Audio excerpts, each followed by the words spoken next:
بسم اللہ الرحمن الرحیم۔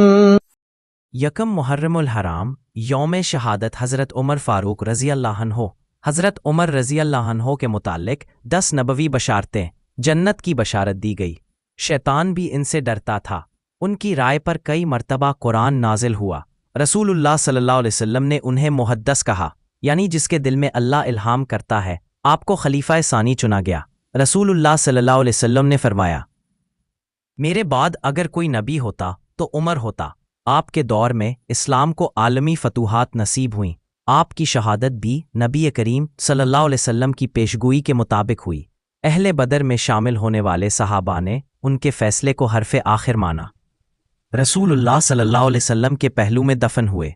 مسجد نبوی میں جس دروازے پر حضرت عمر بن خطاب لکھا ہے، اور اس دروازے سے نہ منافق گزر سکتا ہے اور نہ شیطان۔